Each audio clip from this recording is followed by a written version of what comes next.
welcome back to my channel.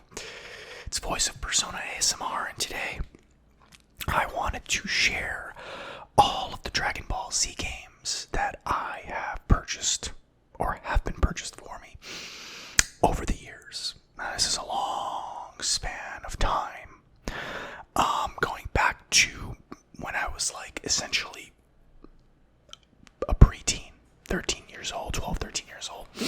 When I was in junior high, around the time that I started to watch Dragon Ball Z.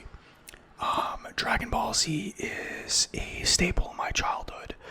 And I was inspired to make this video because I started watching Dragon Ball Super. And it's reignited my passion for this series. I love Dragon Ball Z very much. It will always be a big part of who I am and my childhood. So I figured I would share that with you guys. All the different games that I've gone over the years and talk a little bit about them. What I thought about these games. Whether or not I still think they hold up today.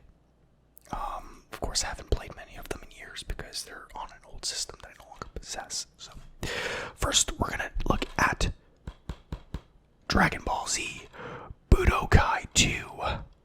Budokai 2. I'm going to do some tapping as well, of course. Now, this wasn't the first Dragon Ball Z game I've ever played, but this is one of the first that I put in a lot of hours on.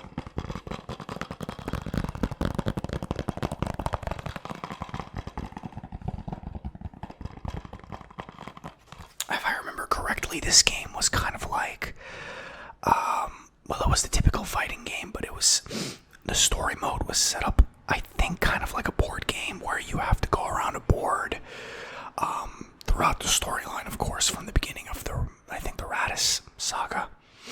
I want to say there's Sand Saga, or it might have started at Dynamic Saga, I don't remember honestly, but you go around a board and you run into the enemies and then you fight. So it was basically responsible for a lot of random battles happening that didn't necessarily happen in the series. So that was pretty cool because it added this element of randomness to the game where things could stray off from the main storyline a little bit. You might have Piccolo fighting Frieza, an extra time or whatever, or Majin Buu or whatever, because he ran into them on the board. So that was pretty cool. I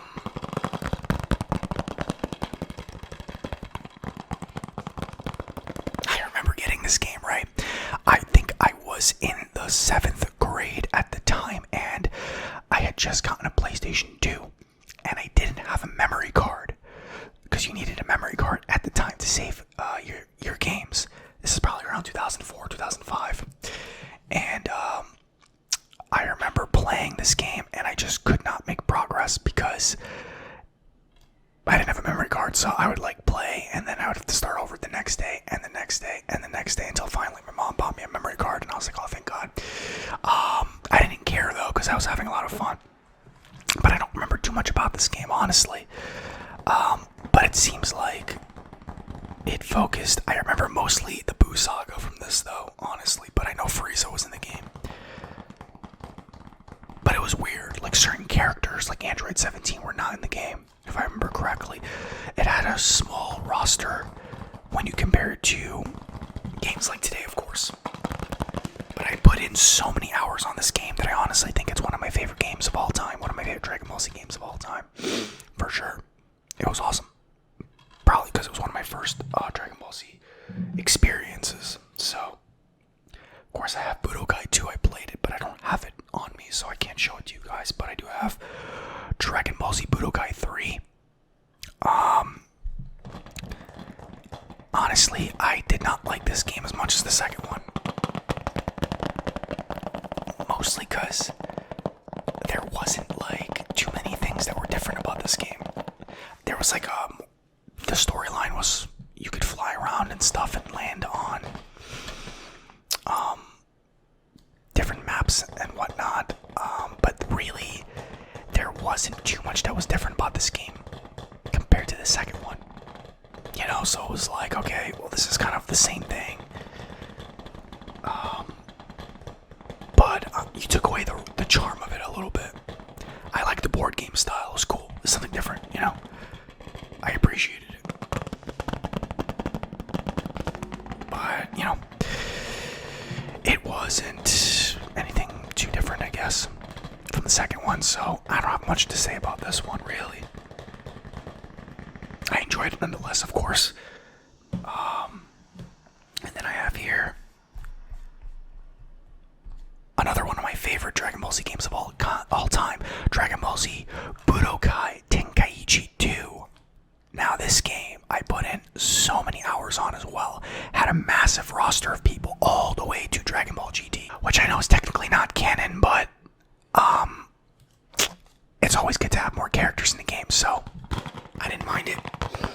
What I really liked about it is they introduced this kind of RPG element into the game where, like, you start fighting Raditz, right? I remember Goku and Piccolo versus Raditz, and all of a sudden you see Raditz is level 50, or something along those lines, and I'm like, holy shit. It was really cool because it's like, it introduced this opportunity to level up your characters and such. An opportunity to level up your characters and make them stronger. And it was also cool because Raditz was the first enemy that you're fighting, but yet he's like level 50. So it introduced this huge, like, yeah, this is the first enemy you're fighting in this game, but he's already really, really strong, so you better get your shit together. And I thought that was really cool.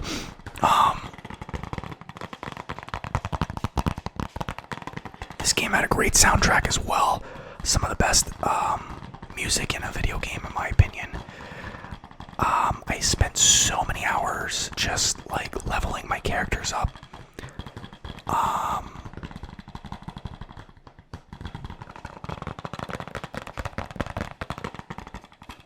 And of course, I think this is like the first Dragon Ball Z game that introduced the Super Saiyan 4, I want to say. And it says here that there's over 120 characters in the game. You have people from Dragon Ball, you have people from Dragon Ball Z, and you have people from Dragon Ball GT. They even have Hyrule from the last Dragon Ball Z movie, which most people don't even know who that is at this point, right? So it was really cool.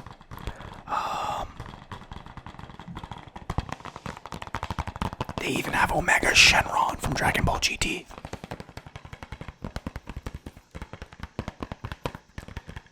Plus, Trunks is on the cover, and he's my favorite Dragon Ball Z character, so that's always awesome for me too.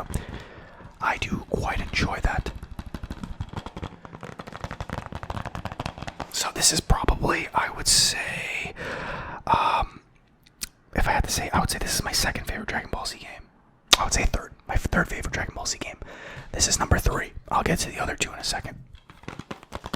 You probably won't expect them, but you'll see. I'll save them for the end. Then we have Dragon Ball Z Budokai Tenkaichi 3. Honestly, I didn't play this one as much. The most notable thing for me is they introduced Future Gohan,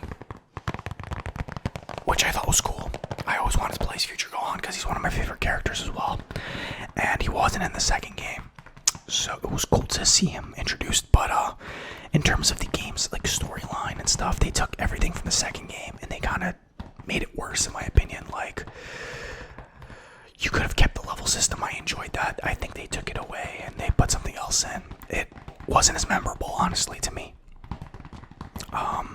In terms of the gameplay, you know, everything was improved, obviously, more characters and such, but the storyline was, they took everything from the second game and made it worse. So, decent game nonetheless, enjoyable, of course. So, not bad. Not a bad game, all things considered. Then we have a game.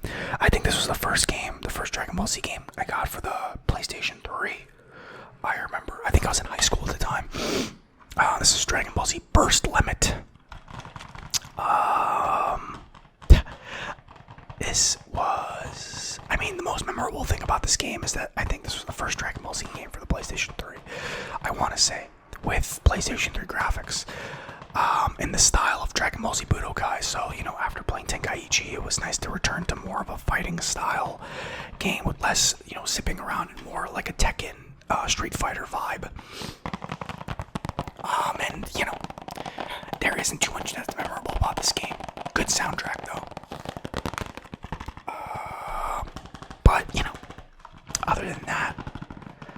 wasn't super crazy about this game. I didn't play it that much, honestly. And you can see me getting older as time goes on because I'm putting in less hours into these games, so that might also be a part of it too. So that's Burst Limit. And then we have a game that I honestly didn't really play that much, and that's Dragonball Raging Blast. I don't know why I didn't play this game that much. All I can remember, it was basically just Tenkaichi, but on the PlayStation 3. It's not a very memorable game to me, honestly. I barely played. I don't know what it is about this game that I was like turned off by, but I didn't play that much, you know. So what can I say besides that? A lot of these Dragon Ball Z games are kind of the same, right? So you have to do something different, whether it's the gameplay or the story mode or something different to make it more immersive, I would say. Kind of like how they're coming out with Dragon Ball Z Kakarot, which looks really good, and I'll definitely be picking that up because it's like an RPG style game where you'll be able to fly around and stuff. You have to do something different because if you're a Dragon Ball Z fan, you know the storyline already, and after playing these games a million times, it's like ingrained in our memory, so something different has to be introduced gameplay-wise to make it interesting. Here's one of the newer games I've played recently that I actually really enjoyed. I haven't finished this actually. It's Dragon Ball Xenoverse. Now this is a very good, interesting game because it's different. Like I said, you can create your own character. You have the option to be a Saiyan, you can be a Namek, or you can be, I think, like a Majin. The three different types, I believe, the three different races you have options to play a Saiyan, Namek, or Majin. Or I think you can be a human too, I'm not sure. I think you can be a human. Obviously I picked the Saiyan. Essentially the story of this game is that you are recruited by Trunks. Some evil entity is just messing with the timeline for some reason or other. I'm not really sure why. I think it's, evil reasons. But you have to go and essentially destroy this entity or prevent it from doing what it's doing. So for example, Raditz, instead of getting killed, he gets powered by this entity and ends up killing Goku and Piccolo. So time is rewinded and now you have to go and defeat Raditz. And you essentially go throughout the whole timeline and do this. So it's a really cool concept. It's different, it's fresh, it's a unique concept, and it's very enjoyable. Plus you get to create your own character. The only thing I don't like about this game, I would say, is that even though you're a Saiyan, I don't think you can actually transform. So that doesn't really make a lot of sense, but I don't know, maybe I could be wrong, but I'm up to Cell right now and I've not been able to transform into a Super Saiyan, so it doesn't really make sense, but I think that's just a limit in the gameplay. Maybe it was improved in the second game, which I have, but I don't know, I haven't played the second game yet, so I can't say. One of you might be able to tell me otherwise, but yeah. The next game we have is a follow-up, that is Dragon Ball Xenoverse 2. As you can see, it is still unopened. I got this for my birthday like 2 years ago, and I have not opened it yet, so I do want to play it. I haven't because I have the first one and I'm like, I have to beat the first one. Although I have been told that you can play the second one. It's basically the same game but improved, so I don't know. It says it's time to go Super Saiyan and save the Dragon Ball timeline. So I'm gonna assume that you can actually turn Super Saiyan this time around in this game, which automatically makes it better, but I don't know. Your character, your way. Choose among thousands of customization options to create your own character and build up your power. Explore a massive all-new hub city with hundreds of players and activities. I don't know about that. This game came out 2 years ago. Fight through new classic and team battles with up to 6 players, including characters from Dragon Ball Super.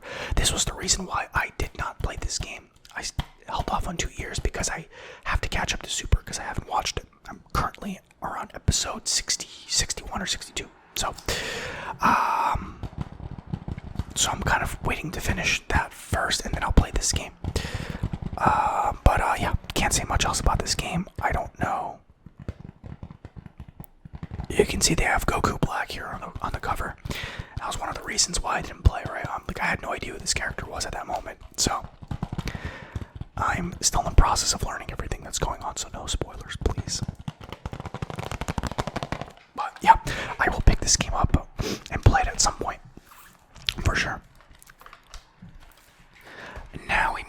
different genre.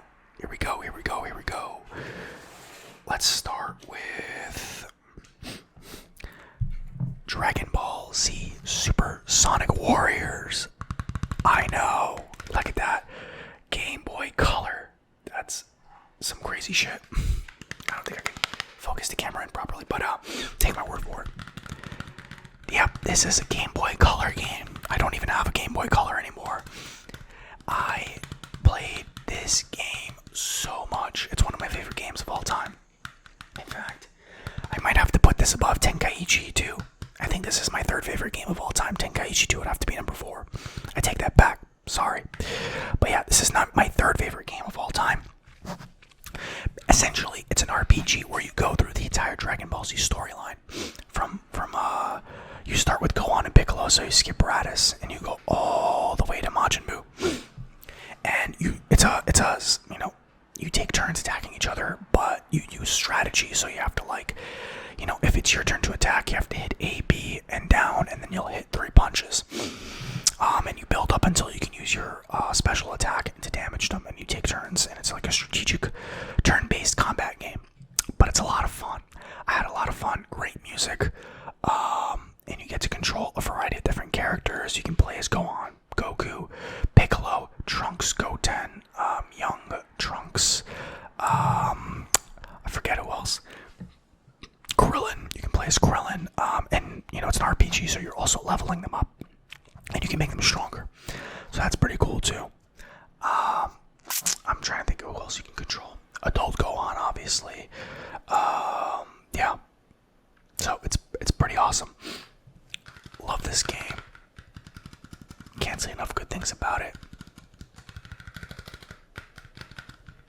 I have a lot of fond memories of me and my friend playing this game, literally just outside with our Game Boys, just playing it side by side, seeing who could defeat Piccolo first, who could pass the storyline faster. It was so much fun. My next game, so that was number 3.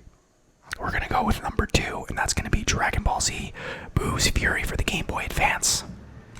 Oh yes, this was a great game. This was a follow-up to the Legacy of Goku series, right? So this was the 3rd game in the trilogy. You had Legacy of Goku, Legacy of Goku 2, and you had Dragon Ball Z Buu's Fury.